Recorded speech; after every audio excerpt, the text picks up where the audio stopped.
วงพวกเสียงกรี๊ดทำมามีหลายเสียงไงเนาะขัวหอมเสียงยังเสียงยาให้ลูกให้เต้าก็มีลูกเลยดราม่ากันมาทางบ้านเราเนาะแค่แบบเสียงอ่ะ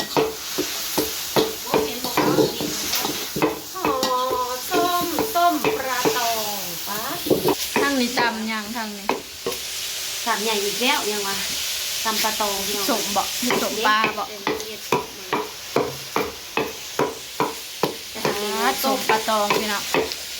ต่อยกันแม่ครัวบ้านนี้เยอะมีแต่ลูกสาวจะติตำกันอยู่ในครัวนะจะติตำกันแต่ละมื้อนะม่วนได้เลยแต่เช้าไผ่อยู่บริบ้านบริคอยมาถ่ายแนวนี้แต่เช้าเทนมาคือบันเทิงเดี๋ยวว่าคนดังเช้าไผ่มากเราเห็ดเรียวว่าประมาณว่างอมอยู่ประเช้าแทนมามันม่วนขนาดแต่สิได้กล้ามดีเนี้ยกับเนี้ยเด่นเฮานะพี่น้องเอ้ยคือตำได้วะตำได้อะเนาะเทนกระตำเห็นบ่เห็นบ่มันเด้งดึงเห็นแล้วเนาะมันขาดเยอะมาสั่งเอาแห้งแนมส้มเบิ่งอยู่เด้อจานมาเรียบร้อยแล้วบ่แล้วก็แบ่งอ่ะ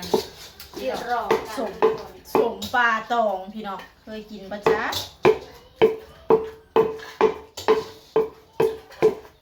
แบ่งที่รอกันข้างหน้ากำลังแบ่งพูดแนวกิน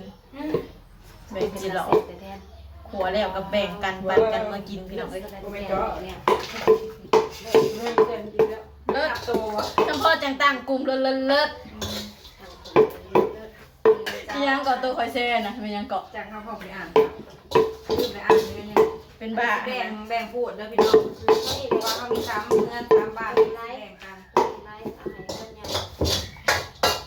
กันอีกจ้า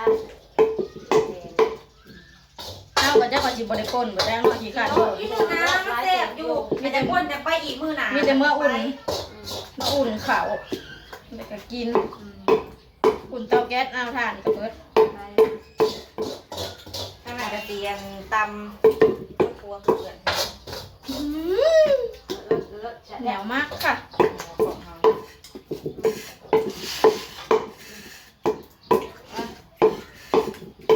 ซูมซะว่าโอ้บุษบินดี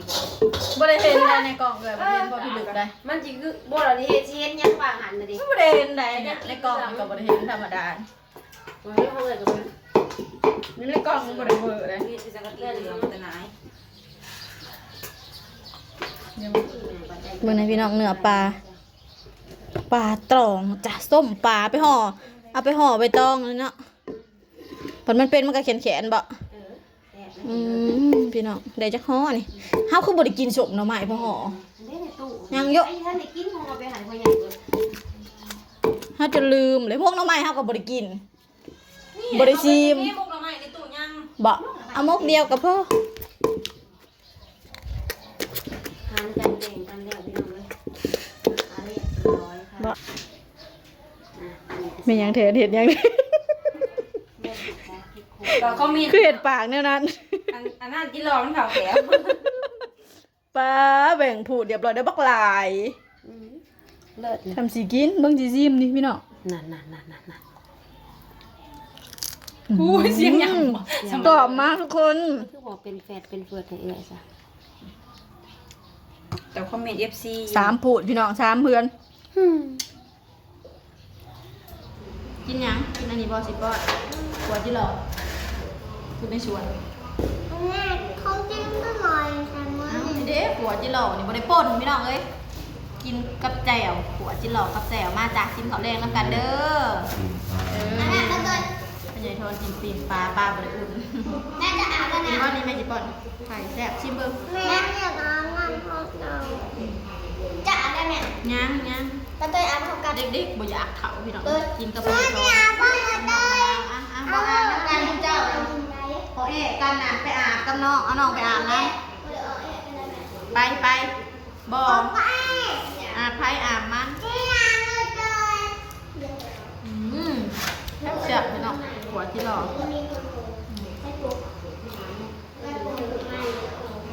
ไปอาบเดี๋ยวนี้บ่ไปเลยอาบเอ้ย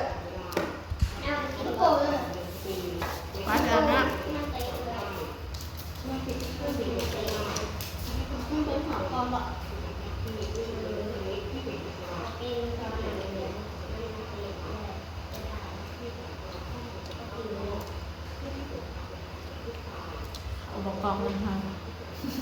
พญายทอนเลยเขากองนำพญายทอนมาใส่เสื้อลูกเต้าก็มากินเขาเนาะเขาอิ่มยังเลยกินเขาพญายทอน2 คน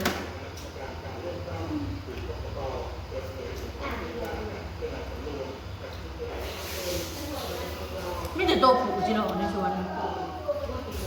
ตัวผูตัวแม่นัดเดียวพูดก่อนจะตัว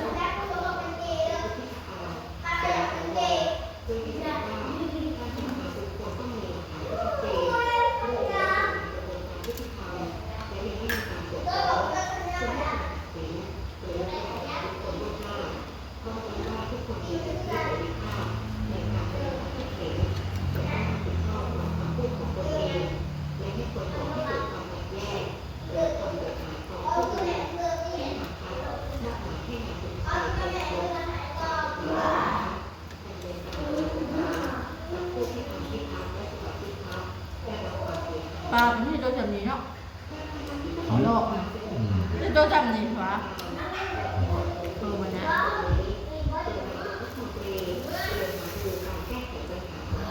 ซิเมนมีแต่รุ่นนี้ลาย